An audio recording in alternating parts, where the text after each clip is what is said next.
Olá pessoal, boa tarde, boa noite. Então, dando continuidade ao nosso conteúdo aí de é, engenharia de requisitos, a gente tem alguns passos ali que a gente tem que cumprir nessa engenharia de requisitos. Parte de descoberta, então a gente tem algumas atividades ali para identificar e licitar esses requisitos. Com base nisso, eu preparei um material aqui interessante sobre técnicas de licitação de requisitos, técnica de levantamento de requisitos. Vamos dar uma olhadinha então no material que eu preparei. A gente então tem aqui meu contato, certo? Que é o e-mail de sempre. Bom, sobre as técnicas, a gente tem então que analisar de certa forma a solicitação do cliente, né? Então, como a gente vai então conversar com o cliente, fazer esse primeiro contato para entender qual é a problemática dele, entender o que ele está querendo, né? Para entender e fazer esse primeiro contato, para identificar essa problemática, que é o que a gente está tentando resolver, né? Um problema, a gente está tentando achar uma solução para o problema dele. Só que a primeira coisa que ele tem que fazer é verbalizar de alguma forma essa problemática, né? Então, temos ali que buscar entender o domínio e o ambiente do sistema, quer dizer, é, entender qual é o contexto da empresa, como ela funciona, certo? Que características ela tem, né? Entender ali a regra de negócio envolvida, quer dizer, como ela toma determinadas ações, quais são os procedimentos que ela tem que executar, né? É, se a gente reportar lá para os exemplos que eu tenho dado, né, da pizzaria, posso ter pizzarias que tratam de diferentes formas esse processo de fabricação, pedidos, faturamento, né? Nem sempre as empresas atuam da mesma forma, né? Eu posso ser uma pizzaria muito grande e executar tudo bem separadamente.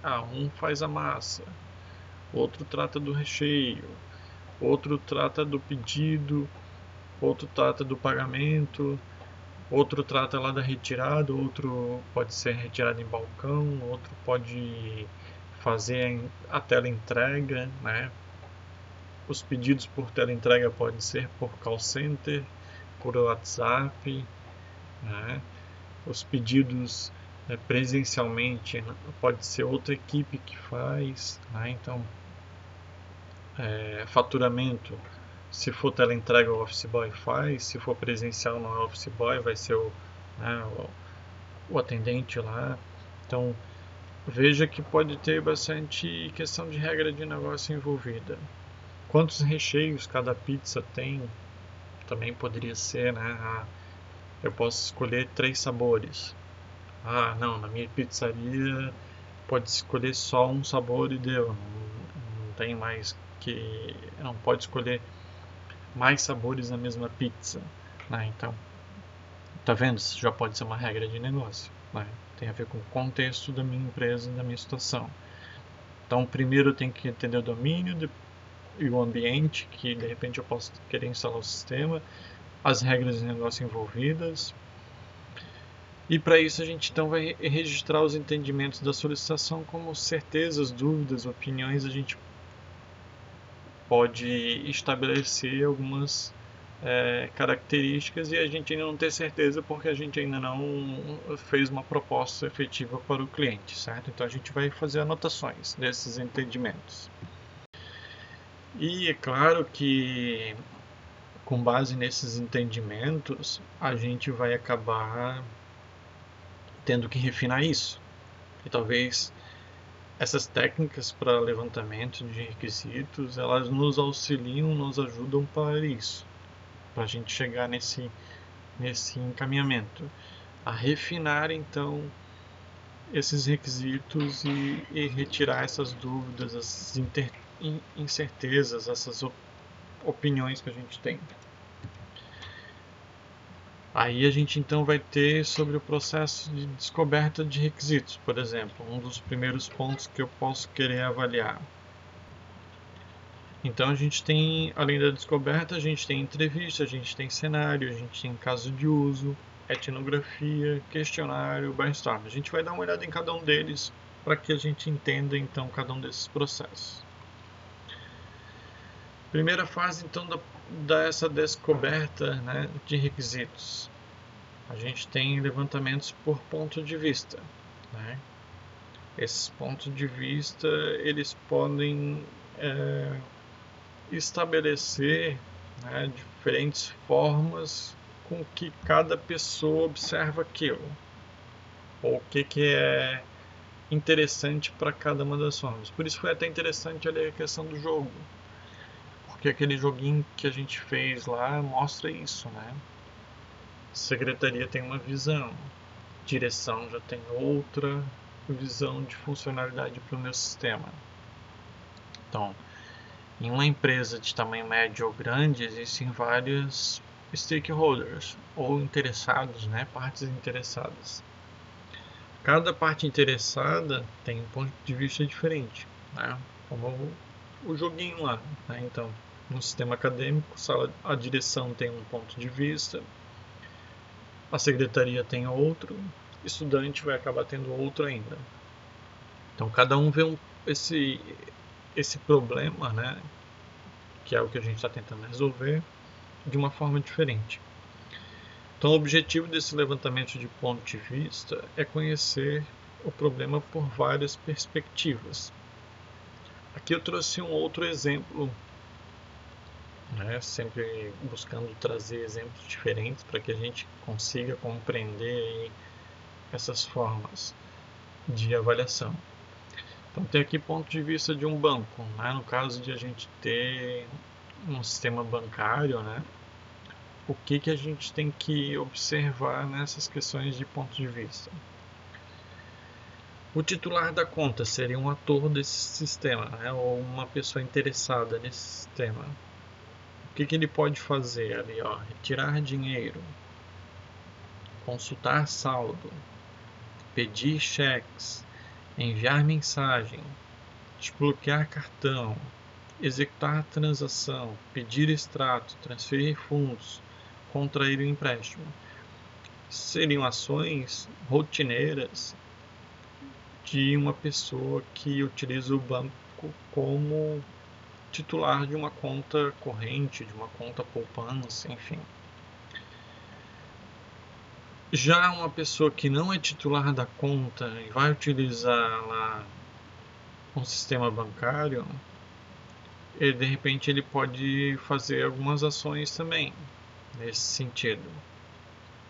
Ele pode retirar dinheiro e consultar saldo, mas ele não pode fazer as outras ações, porque ele não é titular da conta. Vamos dizer que eu posso ter lá meu filho, né, vinculado à minha conta corrente. Ele apenas pode fazer isso, consultar saldo e retirar dinheiro, né? Ele não pode fazer as outras transações, as outras ações, operações dentro do sistema, porque eu como titular falei não. Essa segunda pessoa ela tem algumas restrições. Inclusive eu posso botar restrição não retirar dinheiro, tirar no máximo tal valor, poderia ser. Já o caixa do banco, ele já tem um perfil com algumas outras ações que são inerentes ao cargo ou à função dele. Por exemplo, executar diagnóstico, somar dinheiro, colocar papel, enviar mensagem, listar serviços. Então ele pode executar algumas coisas inerentes ao seu cargo. Aqui para a gente ter uma visão um pouco diferente dessa estrutura de ponto de vista, né? Mas que também ajuda a gente, ó. Uma forma estruturada, uma forma gráfica de representar isso. Todos os pontos de vista, vou ter o cliente, titular e não titular, funcionário, caixa, gerente, segurador. Então, eu consigo ver de uma forma macro o que eu tenho de atores dentro do meu sistema. Então, está vendo que o cliente pode até ser subdividido. Muitas vezes a gente acha que não, o boneco cliente é único. Não, se tiver clientes com diferentes funções, vai ter atores diferentes. Algumas dificuldades nessa técnica, né, de ponto de vista. As partes interessadas frequentemente não sabem na realidade o que querem, não conseguem expressar claramente o que desejam, fazem pedidos não realistas, se expressam com seus próprios termos técnicos que eles acham que devem ser usados, certo? Aqui a gente tem que cuidar, né? Porque é a visão do cliente, a visão da parte interessada, mas nem sempre é possível implementar tudo aquilo que ele está querendo, né? Então a gente tem que meio que filtrar e entender essas dificuldades. Então, diferentes interessados expressam os mesmos requisitos de forma diferente. Então, aquela questão de confusão de requisitos, né? Pode acontecer aqui. Armadilhas, então, da técnica. Alguns interessados podem pedir requisitos para aumentar o seu próprio poder na empresa. O ambiente é dinâmico, novos interessados e novos requisitos podem surgir. Ponto de vista podem apresentar duplicidade e inconsistência, né? Então, o que eu falei lá, né? Os interessados, às vezes, eles solicitam coisas que nem podem fazer, ou de repente que nem é possível fazer, né? Então, é isso que está dizendo aqui. Aumenta o seu poder na empresa, às vezes.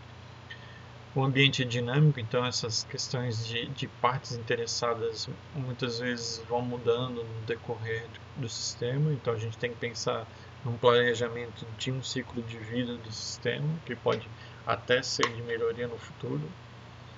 Ponto de vista que pode ocorrer essa duplicidade ou até inconsistência, naquela questão de repente o cara falar a mesma coisa e o outro lá também, né? E a gente tem que entender isso e não repetir, mas fazer as mesmas coisas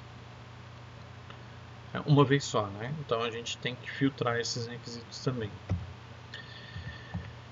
Outra forma de obter ou de levantar os requisitos pode ser por entrevista, que eu falei, né? Então é outro ponto que a gente vai dar uma olhada.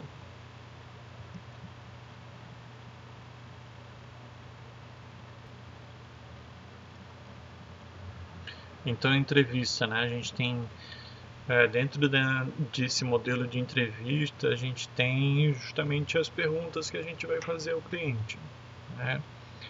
Essas perguntas têm diferentes formas de serem feitas, certo? Então, é uma forma de questionar os interessados sobre o sistema, o processo atual e sobre o sistema que está sendo desenvolvido, porque, em geral, o que a gente está fazendo é, de repente, automatizar um processo, né? Então o processo já existe e ele quer fazer de uma forma mais automática, mais através de um sistema, de um software.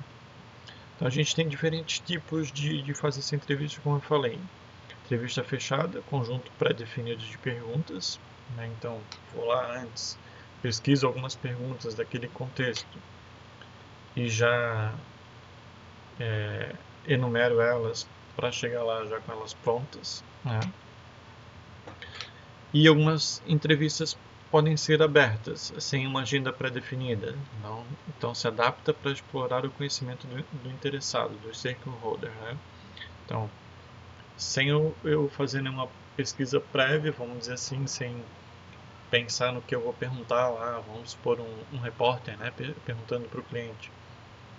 Ele pode ter o seu caderninho de anotações e referência ali algumas perguntas que ele queira fazer efetivamente, que é a questão de entrevista fechada. E no decorrer ele pode criar outras perguntas, né, que são as abertas ali, que surgem nessa dinâmica de conversando com o cliente. Outra forma de fazer, então, a gente tem por cenários. A técnica de cenários descreve uma situação de uso do sistema, inclui informações como nome do cenário, ator, pré-condição, fluxo normal, fluxo alternativo, pós-condição. Aqui a gente tem um exemplo desse cenário, né? Aqui eu poderia ter outros pontos, inclusive, né? Mas aqui seria um básico, né?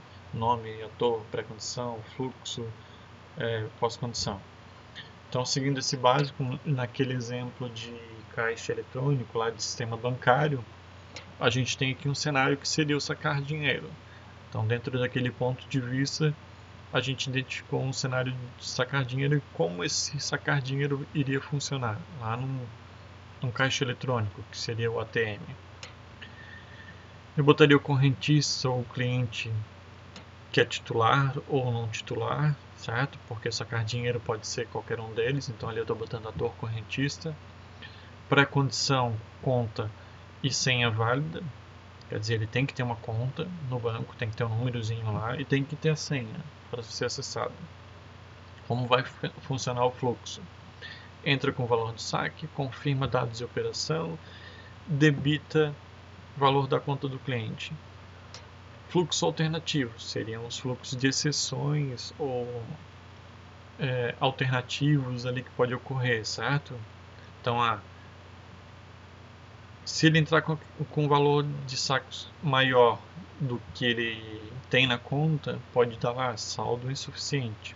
Então, no ponto 1, certo? Quando ele entra com o valor do saque, ele vai apresentar um aviso ao cliente dizendo saldo insuficiente. Eu posso aqui, inclusive, abrir isso, aumentar, né, esclarecer melhor como vai ser a mensagem, para onde ele vai voltar depois que apresentar essa mensagem. Né? Ele vai voltar no passo 1 novamente, ou ele vai sair do sistema. Então, posso até aumentar esse exemplo. Aqui esse é um exemplo bem simples. E uma pós-condição, né? Então seria a pré-condição seria uma entrada e a pós-condição a gente pode considerar como uma saída. O que vai ser a saída desse saque de dinheiro? O valor sacado é debitado do saldo do cliente, quer dizer, nesse caso, além de liberar lá o dinheiro, tá vendo que a gente poderia até ter outras coisas aqui embutidas, ele também vai debitar o valor do saldo da conta. Então, nesse cenário bem simples, que a gente já percebeu, pode até ser aumentado aqui e ampliar isso. Além disso, a gente tem também casos de uso. O que seriam os casos de uso? Identificam os atores, as funcionalidades principais, a interação entre atores e funcionalidades do sistema. Né? Talvez você vai me dizer, tá bem parecido com aqueles cenários que a gente viu. Aqui a gente poderia dizer que é uma especificação de casos de uso. E aqui eu poderia ser só um bonequinho palito com uma funcionalidade bem simples. Né? Etnografia. A etnografia é uma técnica bastante importante. Por quê? Porque em alguns casos, para que a gente não pegue esses vícios do cliente, né, de entendimento de como funciona o processo, a gente pode fazer essa técnica, que é uma técnica utilizada como observação. Né?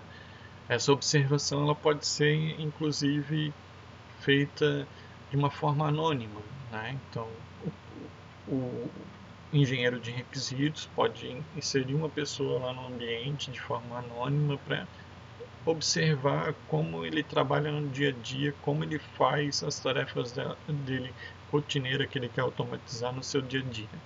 Então, isso evita de fazer uma entrevista e pegar alguns vícios que ele já queira estar resolvendo dentro do sistema ou até que podem ser melhorados dentro do seu processo.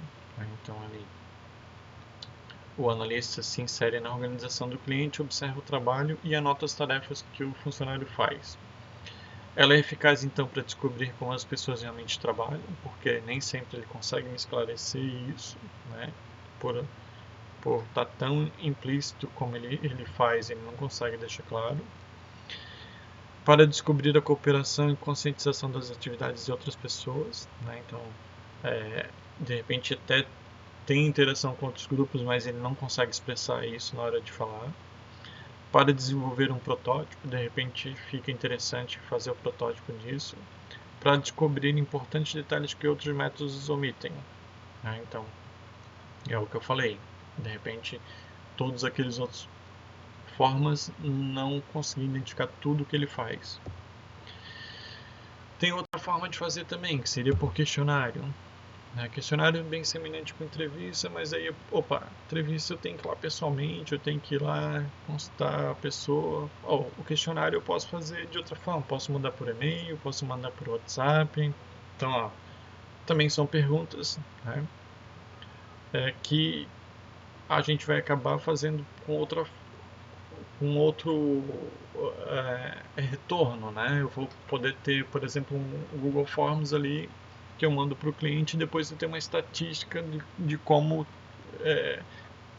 realmente funciona aquilo, para tirar algumas dúvidas que ainda tenho, confirmar alguns entendimentos que eu já tinha, verificar propostas. Eu tenho outra forma também de fazer isso, que é através de brainstorming. Brainstorming é uma técnica que vocês devem conhecer, bem comentada, uma técnica então de geração de ideias, onde eu vou jogar ideias dentro de uma reunião, e diversas ideias vão surgir e vão ser estimuladas para surgirem, e depois a gente vai ter que fazer um filtro disso e ver realmente o que foi produtivo dessa reunião, dessa chuva de ideias, que é a tradução aí do brainstorm. E seria isso, além disso, a gente ainda tem outras formas de se, de repente, estar fazendo aí essas técnicas de levantamento de requisitos. A gente tem outras formas, a gente tem workshop que eu posso fazer uma reunião com algum grupo específico da empresa, certo? Eu posso escolher quais são as pessoas que vão participar desse brainstorm, Eu posso fazer um workshop com toda a empresa incluída e ali fazer também, aplicar um brainstorm. Eu posso fazer um questionário também através de um workshop. Então posso mesclar algumas técnicas, posso até utilizar outras ainda, como por exemplo uma reunião de workshop ou uma reunião mensal que existe na empresa, algum tipo de situação assim, para identificar e também mesclar essas diferentes técnicas para cada vez mais filtrar, refinar esse tipo de levantamento de requisitos. Bom, a gente continua então a nossa videoconferência para esclarecer mais dúvidas e dar continuidade aí ao nosso conteúdo, beleza, pessoal? É isso que a gente tinha para passar hoje.